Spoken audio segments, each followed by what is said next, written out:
श्री सद्गुरुनाथ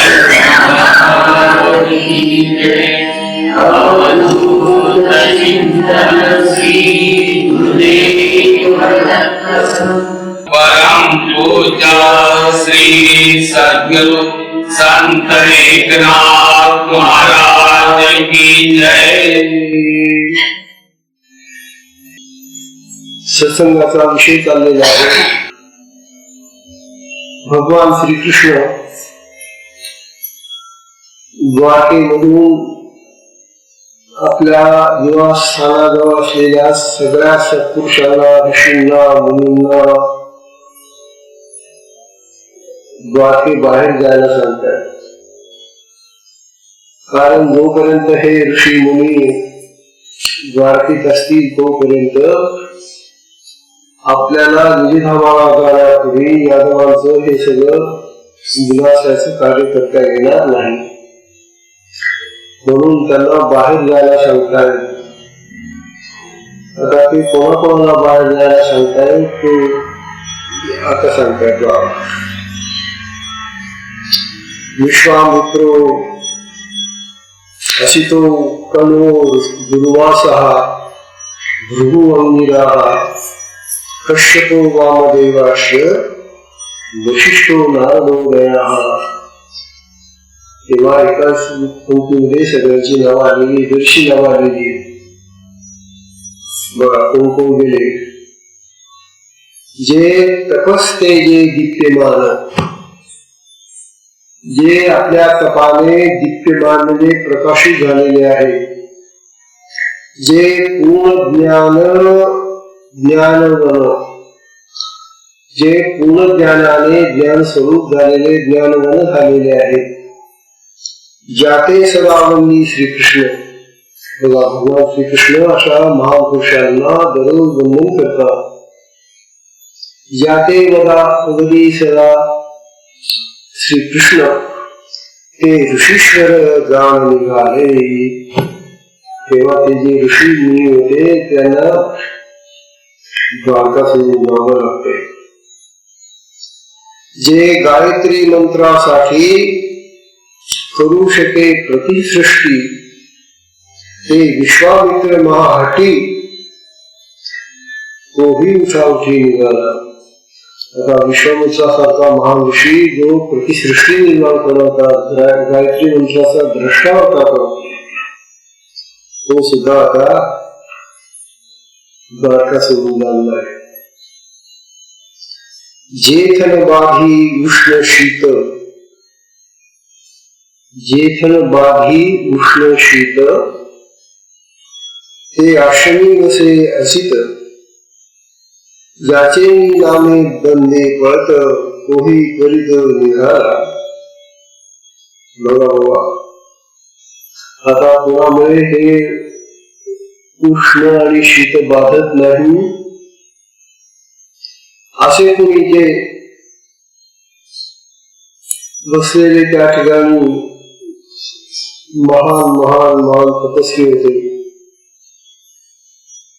ज्याचे नामे द्वंद्व पळत, ज्याचं नाव घेतल्यानंतर द्वंद्व शिल्लक राहत नाही, दोन राहत नाही, तोही करीत निघाला।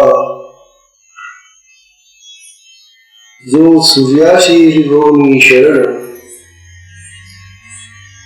अरे त्या ठिकाणी सूर्य चंद्र सगळे देवता आलेले आहेत आणि भगवान श्रीकृष्ण सगळ्या देवदेवतांचं आश्रयस्थान होत, पण भगवान स्वतः त्यांना नमस्कार करायचे, वंदन करायचे। जो सूर्याशी रिभोनी शरण, सूर्याला शरण जायचे भगवान।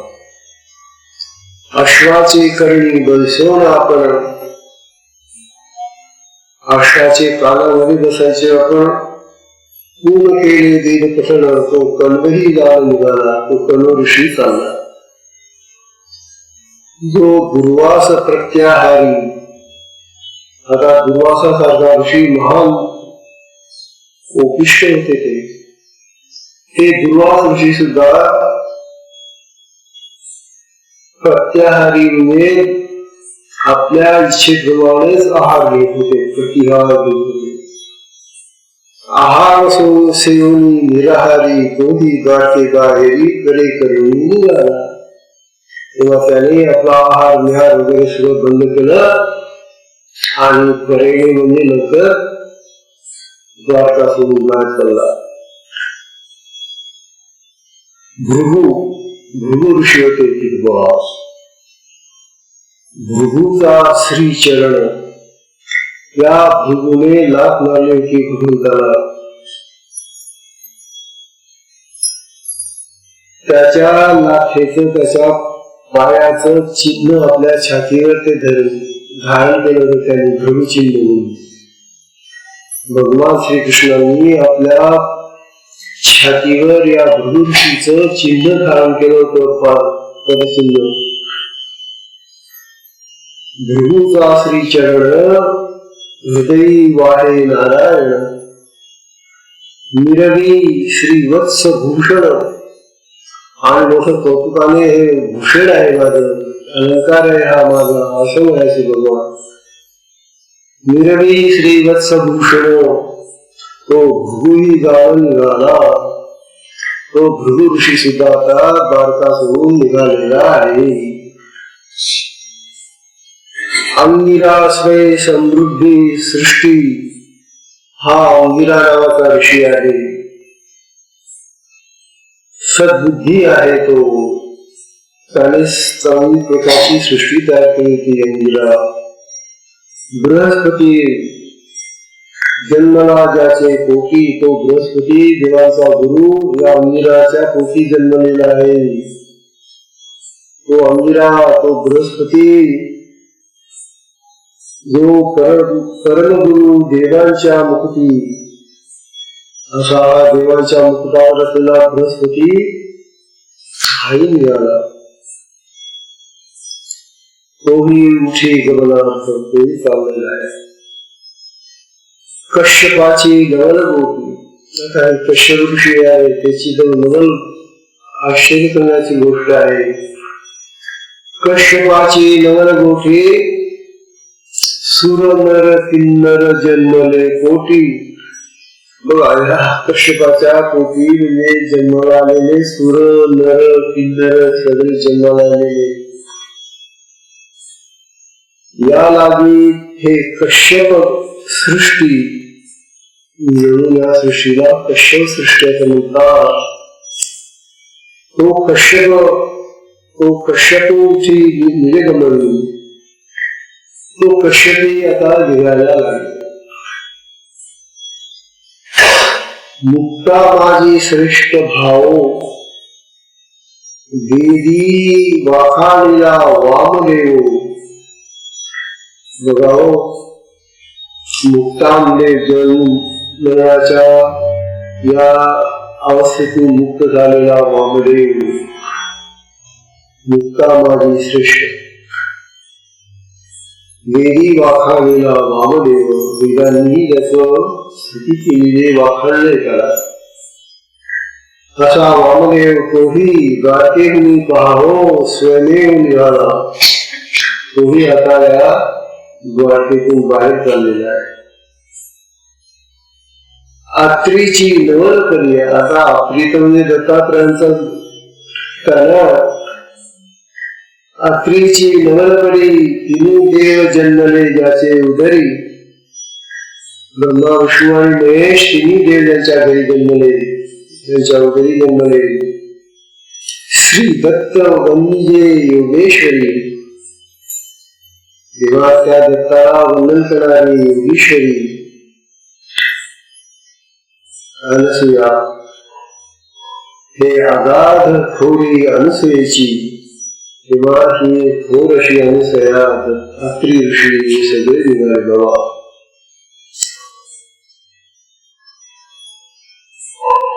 जो स्वय अत्री ऋषीश्वर, स्वतः ऋषी अत्रीश्वर.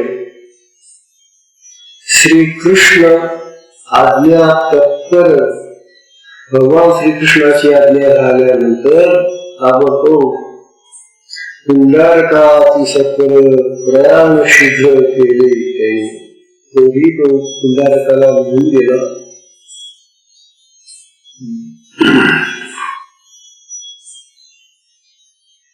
जो श्रीरामाचा सद्गुरु, भगवान रामचंद्रांचे सद्गुरु,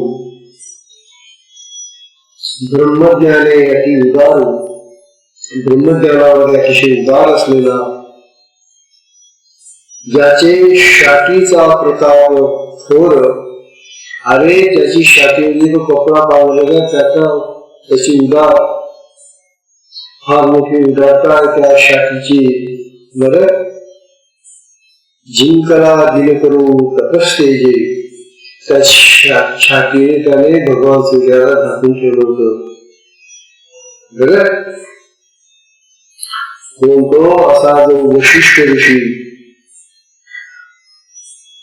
असा जो वशिष्ठ महामुनी भगवान रामचंद्रांचे गुरु होते, तोही कृष्ण संज्ञा मानून निघाला द्वारकेहून शीघ्र गमनी पिंडारका. तोही द्वारके बाहेर निघाला पिंडारकाला जायला. आणि देवर्षी नारद, आता राहिले नारद, आणि देवर्षी नारद त्याचाही अगाध बोधू, ज्याशी सर्वदा परमानंदू, अति आल्हादू हरिकीर्तनी. जो आल्हाद त्याच्या कीर्तनाने मिळायचा तोही चालला बाबा. ब्रह्मवीणाश्रये वाकू, त्याच्या खांद्यावर नेहमी ती ब्रह्मवीणा असायची नारदाच्या. ब्रह्ममध्ये गीत गातू आणि ब्रह्मपदाने तो निळ्या प्रकारचं गायन करायचा, गीत गातू, ब्रह्मानंदे नाचतू, आणि त्याला ब्रह्मानंद होऊन तो नृत्य करत असे, नाचत असे. निघे डुलतू पिंडारका, तोही डुलत डुलत चालला पिंडारकाला.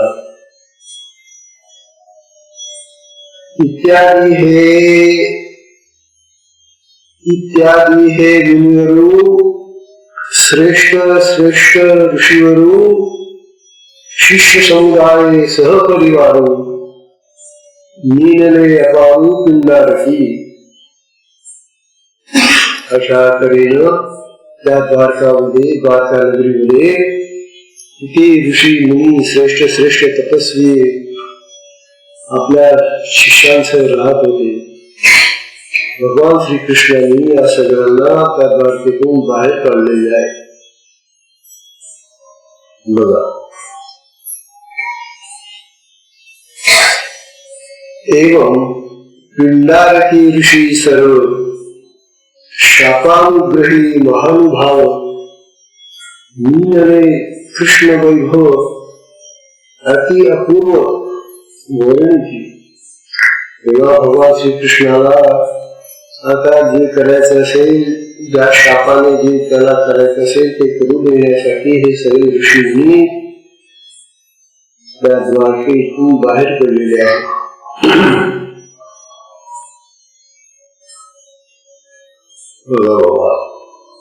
बाप लाघवी वनमाळी, काय लाघव या भगवान श्रीकृष्णाचं वनमाळी. कुलक्षय घडावया तत्काळी, आपल्या कुळाचा क्षय तत्काळ घडून आणण्यासाठी उमरी ऋषीश्वराची रांडोळी कपटमेळी मांडली.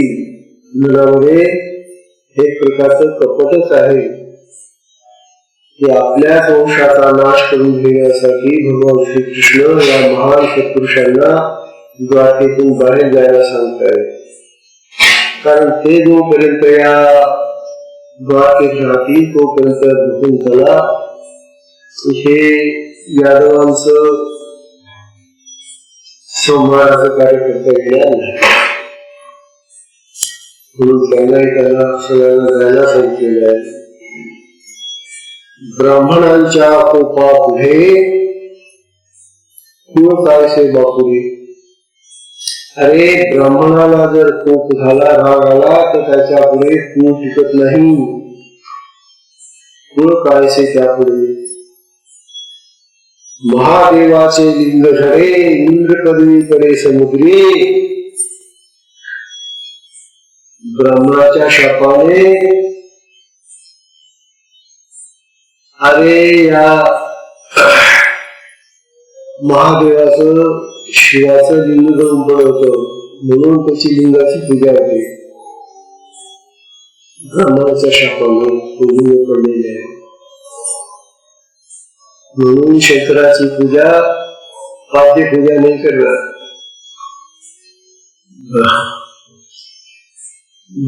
शंकराची पूजा त्याच्या लिंगाची पूजा करतात. अरे बाप, त्याची शापाने गळलेलं लिंग आहे. शाप दिला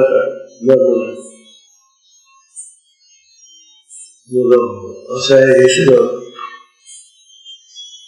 महादेवाचे लिंग धरे इंद्र पदवी पडे समुद्री. आणि इंद्रालाही आपलं पद सोडून पळावं लागलं होतं. त्याचं इंद्रपद समुद्रात पडलं होतं. तो समुद्रही केला क्षार आणि तो समुद्रही त्या ब्राह्मणाच्या शापाने खारट इंद्राला क्षार झाला होता. ऐसा द्विजकोप अति गुरुधर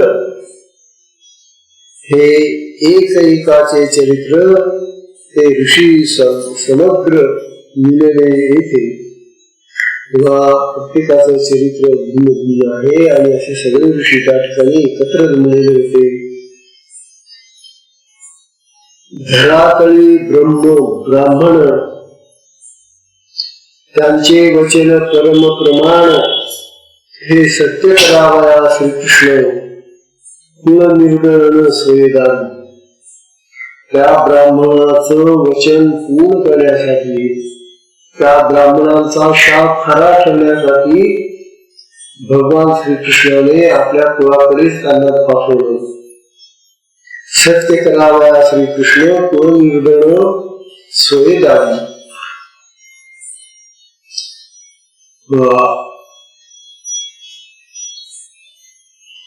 क्रीडस्तदा वज्र कुमारा यदुनंदनः उपसंगृह्य पंचरचिता गीता गीतस्य.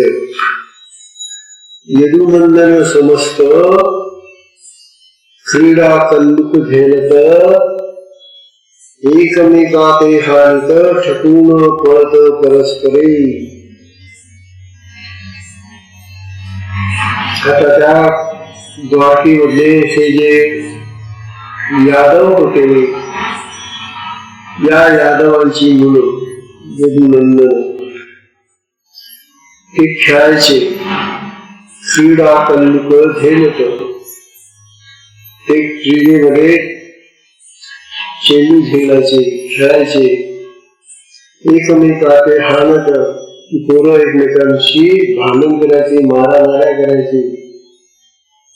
ठकवून पळत परस्पर एकमेकाला फसून पळत होते. ऐसे नाना क्रीडा विहार. अशा प्रकारे नाना प्रकारच्या क्रीडामध्ये खेळ ते खेळत होते ते पोरं. करीत आले यदुकुमार. तेव्हा या यादवांची मुलं त्या ठिकाणी द्वारकेमध्ये निळ्या प्रकारचे खेळ खेळत आहे. अंगी श्रीमद अपार अवधित्य थोरून मन. त्याला खायला प्यायला असली मजा होती त्या पोरांना. त्यामुळे त्यांच्या अंगामध्ये मध शिरला, माज आला त्यांना. आणि श्रीमद अपार औधत्य थोर उन्मत्त. ते फार उद्धट उडलेले होते, उन्मत्त झालेले होते. ते खाऊन खूप माजले होते फार. कारण त्या द्वारकेमध्ये चंगल होती सगळी. भगवंताची जी नगरी, मग त्या पोरांना खायला काय कमी होते तिथे. म्हणून त्या पोरांना भरपूर काही काही खायला मिळायचं आणि मनाप्रमाणे वागायला मिळायचं. म्हणून ती फार उद्धट झाली होती, उन्मत्त झालेली होती पोरं. अतीत अनागत ज्ञानवंत ऋषीश्वर मीनले समस्त ज्यांचे वचन यथार्थभूत त्यासही निश्चित ठकू आम्ही. बघा पोरं म्हणायचे जे कोणी मोठे ऋषीश्वर असतील मोठे ज्ञानवंत असतील त्यांना सुद्धा आम्ही हरवू टाकू अशी ही हिंमत झालेली पोरं बोलायची. पोरच ती अज्ञानी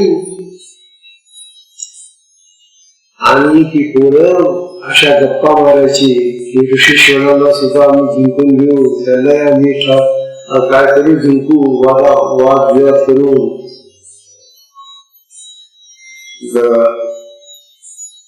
त्यासे निश्चित ठकू आम्ही. जे अवघडते येऊन कडे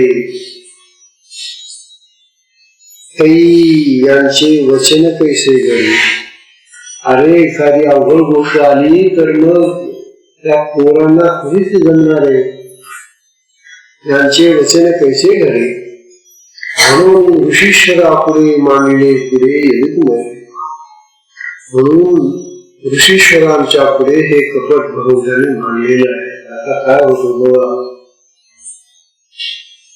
ते वेशित्वा श्रीवेशैः साम्यं जाम्यन्ति सुतम् एषा पृच्छन्ति यो विघ्न पुत्रः अन्त्यवत् सितेक्षणाः.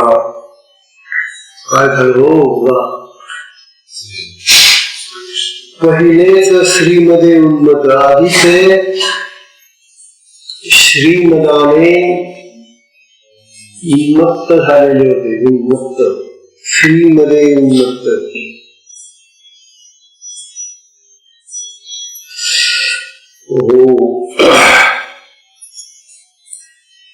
श्रीमद म्हणजे लक्ष्मीचा मद म्हणजे संपत्ती. या पोरांना इतकी संपत्ती, पैसा काय लागेल ते मिळायचं ना. त्यामुळे ती फार उन्मत्त झालेली पोरं होती. आधी लक्ष्मीमुळे पैशामुळे उन्मत्त झालेली होती. त्यावर कपटाची युक्ती उभारली. त्यावर ती पोरं कपट करायला लागली, छळ करायला लागली दुसऱ्यांचा. त्यावरील मानलेले कपट. सांबास देऊन श्रीनट अतिवरिष्ठ बाणला. त्या कपटाची युक्ती उभारली त्यांनी.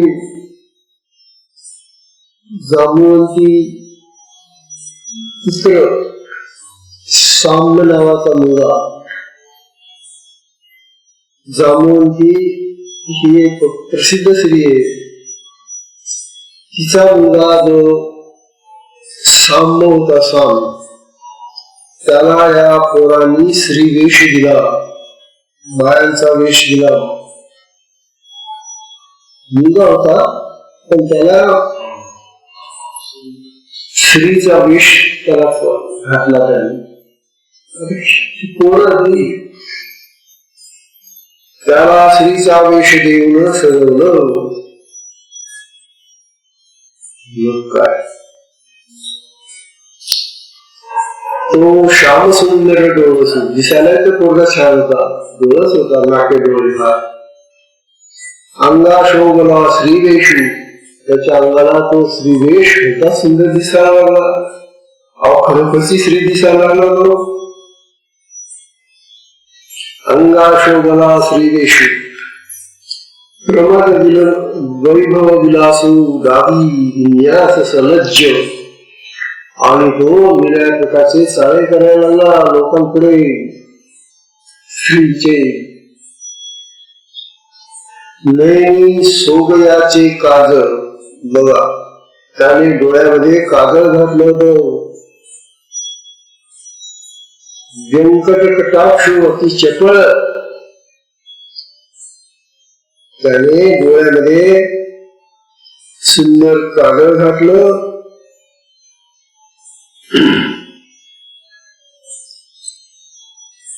तो अत्यंत पाणीदार डोळ्यांचा पोरगा होता.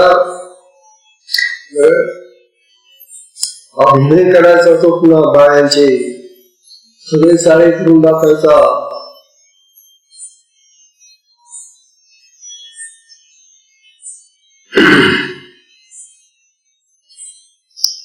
तेव्हा तो ते अभिनय करण्यामध्ये पटाईत असल्यामुळे स्त्रियांची लाज लज्जा नेत्र कटाक्षादी हावभाव इत्यादी उत्तम रीतीने तो दाखवू लागला. नुसतं त्याला आता मुलांनी सजवलंय म्हणून तो स्त्री झाला असं नव्हे. काय तो स्वतःला स्त्री समजायला लागला आणि हावभाव करायला लागला. तो डोळ्यात त्यांनी कागद घातलंच होत. तो डोळे तर असे निवडू लागला की त्याच्यावर नजर सुद्धा ठरवू नये. तो गासा सुंदर आणि नाजूक होता.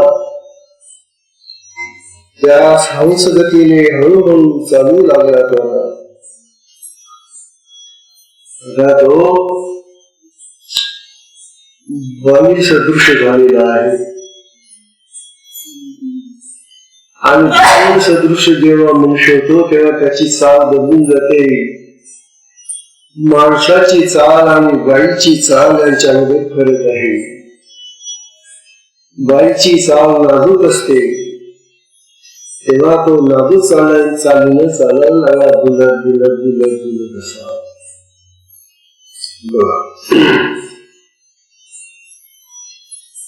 बाकीच्या सावट पोरांनी त्याच्या पोटावर शिरघुटे बांधली. बघा आता बाकीची जी पोरं होती त्याच्याबरोबर खेळणारी त्यांनी त्याच्या पोटावर शिरघुटे आणि घरात आणि त्याच्या पोटावर बांधली. त्याला असं पोट पुढे बांधलं. तसं मसरे बांधवनी उदर नावेक केले थोर तेणे ते गदोदर दिसे साचारी तराशी. त्यामुळे तो गदोदर आहे असं इतरांना वाटायला लागलं. कारण त्याचं पोट असं बांधलं त्या पोरांनी. पुढे आलं ते पोट आणि ती पोरं सांगायला लागली की गदोदर आहे हा शाम.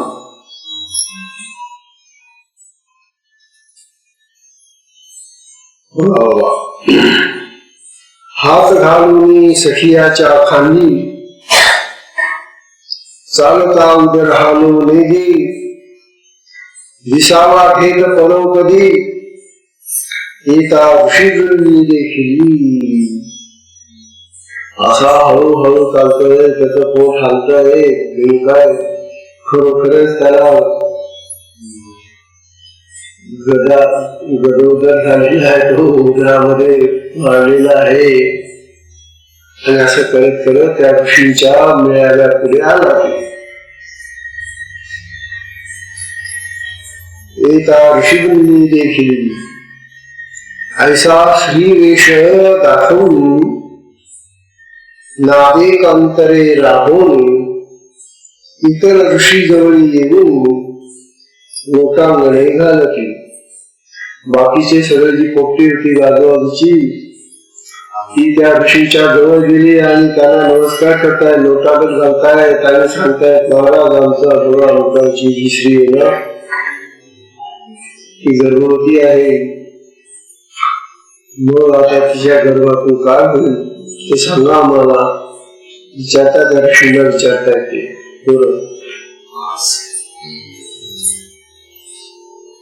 पूर्ण श्लोकींचा श्लोकार्थ तेथ व्याख्यान नव्हे तर समस्त या लागी तेची इथ वाखाणी देत कथा नाही. बघा काय झालं. पूर्वीच्या श्लोकातील श्लोकांची व्याख्या त्या ठिकाणी संपूर्ण नाहीशी झाली. त्या त्याकरिता तो अर्थ येथे कथेच्या संदर्भात वर्णन करतो. काय अर्थ आहे? छळाचा हेतू धरून आलेल्या त्या यदुकुमारांनी त्या ऋषींना प्रदक्षिणा घातल्या आणि अत्यादराने त्यांचे पाय धरले ऋषींचे आणि म्हणाले, आम्ही दर्शना करता आलो आहोत तुमच्या. सगळ्या ऋषींना नमस्कार करतात, पाय धरतात त्यांना आणि सांगतात, आम्हाला काही शब्द आले होते तेही विचारायचे होते तुम्हाला. म्हणून मोठ्या आदराने त्यांचे पाय धरून वंदन करून त्यांना नमस्कार करता येते. म्हणती दर्शना आलो आम्ही. ऐसे यदुकुमार समस्त अविनीत करी विनवित कर दोन्ही राहिले ते मृदू विनवित मुनीश्वरा. याप्रमाणे ते सगळे यदुकुमार त्या ठिकाणी मोठ्या आदराने त्या ठिकाणी पोटातून अति नम्र असूनही वरून अगदी नम्रपणाचा भाव आणून तेथे हात धुवून उभे राहिले. पोटामधून अनम्र होते, उद्धट होते, पण वरून त्यांनी असा भाव आणला की आम्ही अतिशय नम्र आहोत तुम्हाला. मनामध्ये खोटा भाव होता, नम्र नव्हते, चेष्टा करायची होती त्यांना त्या ऋषींची. वरून चेष्टा करण्याचा भाव आहे, आतून चेष्टा करण्याचा भाव आहे आणि वरून नम्रपणा दाखवता येते. अशा प्रकारे विपत्ती वर्तन त्या ठिकाणी चालू झालं त्या पोरांचं. तेव्हा नम्रपणाचा भाव आणून हा गुरु उभे राहिले आणि मोठ्या लीनेने नम्रतेने त्या ऋषींना त्यांनी अशी विनंती केली, महाराज बोला. त्यांनी अशी विनंती केली, महाराज स्वामी पहिलं देजे सुंदर तुमच्या वचनी भावात होर आसन्न प्रसव गरोदर स्वय सुकुमार उसू लागे. बघा काय झालं. आता जो गरोदर होता त्याचं पोट फुगलेलं होतं, तो बाजूला उभा मागे. हे सगळे पोरं त्या ऋषीला प्रार्थना करतायत. काय करतायत? मोठ्या ऋषींना त्यांनी विनंती केली की महाराज ही जे पलीकडेची जी गोवी आहे ना, ही जी मुली उभी आहे ना, तिचा आपल्या वचनावर फार विश्वास आहे. तुम्ही जे सांगाल त्याप्रमाणे होईल. तुम्ही ऋषी आहात, तुम्ही जे म्हणाल त्याप्रमाणे होईल. तेव्हा तुमच्या वचनावर आमचा फार विश्वास आहे. तेव्हा ती गरोदर असून तिचे दिवस अगदी भरलेले आहेत. आता बाळ पण होणार आहे तिथे. त्या सुंदरीला स्वतः विचाराव्यास लाल वाटते म्हणून आम्ही विचारतो तुम्हाला. वास्तविक जी गरोदर आहे तिने विचारायला पाहिजे होतं, मला काय होईल, मुलगा होता मुलगी काय होईल, पण ती लाजते म्हणे. म्हणून आम्ही विचारतो तुम्हाला तिला काय होणार आहे.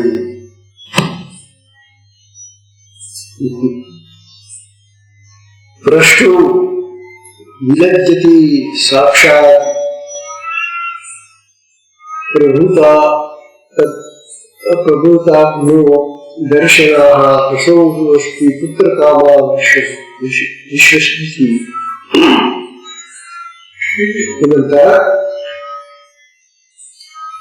स्वयं तुम्हा प्रति तिचे गुण निश्चिती तिच्याने तुला सांगता येते तुमच्या जवळ येऊन या लागे आम्हा हाती शेवेशी विनंती करविली म्हणून तिने आम्हाला सांगितलं की जा तुम्ही त्या ऋषी मुनींना प्रार्थना करा विनंती करा आणि माझ्याबद्दल विचारा तुम्ही त्यांना. तेव्हा हे ऋषी मुनींनो तुम्ही सत्यदर्शी साचार अमोघ वीर्य तुमचे उत्तर श्रीवंदिता हरिहर ज्ञाने उदार तुम्ही सर्व. तुम्ही फार उदार आहात ज्ञानी आहात. भगवान सुद्धा तुम्हाला प्रार्थना वंदन करतो. तुमचं उत्तर म्हणजे अमोघ आहे. तुम्ही जे सांगाल तेच होईल. तेव्हा आम्ही तुम्हाला प्रार्थना करतो सांगा महाराज काय या लागी हे गर्भवती सागरे असे पुसती पुत्र काम असे वाचिती काय निश्चिती प्रसवेल. खरं म्हणजे तिला आता या बाईला पुत्राची इच्छा आहे परंतु ती आता लाजते आणि म्हणून आम्हीच तुम्हाला विचारतो महाराज तिला काय होईल मी सांगा ना. काय निश्चिती प्रसवेल. तुम्हाला आता मुलाला जन्म देईल का मुलीला जन्म देईल तेच सांगा. ऐसे कपटाचे वालन विनीत करजोडून उभे तैशीच फळे भावगर्भे क्षण लोभे पावली. आता हे सगळं कपट आहे खोटारडे पण आहे लवाडे आहे झूट आहे सगळं.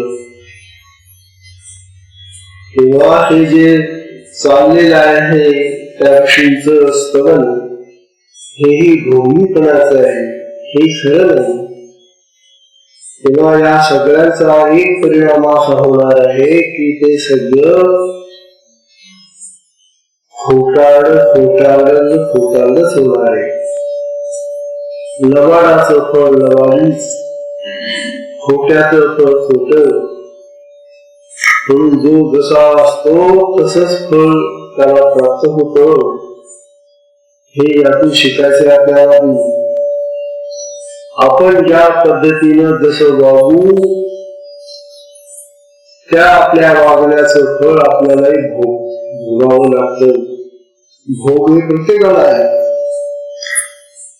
तेव्हा ही सगळी गुण कपटानं लबाडीनं खोटारडेपणानं त्या ऋषीशी वागतायत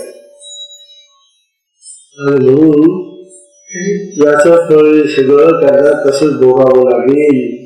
बघा काय झालं.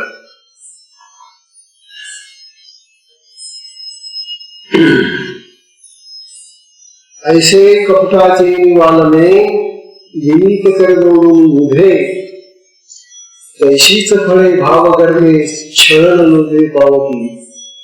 तेव्हा त्यांना सुद्धा अशाच प्रकारची फळं प्राप्त होती. कर्म जाणून या पुढे वाईट कर्म जर केलं कर्म जाणून या पुढे नारदूनाचे ऋषी पुढे मुनी म्हणे यादवांचे गाढे निधन रोकडे वाढविले. अरे बापरे काय झालं इथं. ते कपट हे स्त्री असल्यामुळे त्यांच्या भावनेप्रमाणे त्यांना आता खर्च मिळणारच आहे बर का.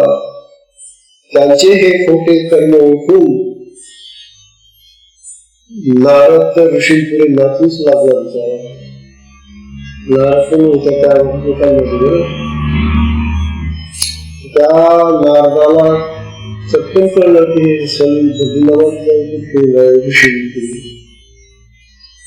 ते पाहून तो बिचारा नारद त्या ऋषीकडे नाचू लागला. ते मनात म्हणाले नारद यादवांचा मृत्यू आता अगदी जवळ आलेला आहे. बघा नारदाने ओळखलं हे सगळं. म्हणून नारद आता भगवंताची इच्छा पुरी होण्यासाठी आता हे कार्य आता लवकर येत आहे.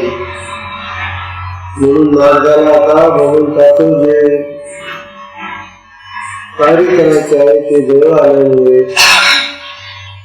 बाकी झालेलं आहे आणि म्हणतो आहे हे कपड वेश धारण करून चाललेलं नाटक आता नष्ट होणार आहे, नाश पावणार आहे.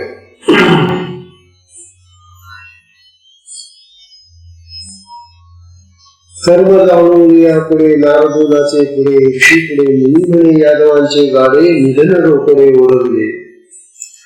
निघालिया पाख तिशी मरणे अचूक तेवी ब्राह्मण शरणे देख आवश्यक कुळनाश. काय म्हणतात मुंगीला जर पंख फुटले ना तर ती चटकन मरते. मग मुंग्या पावसाळ्यामध्ये येतात त्यांची पंख फुटून जातात आणि आळ्यासारख्या मरता लोक.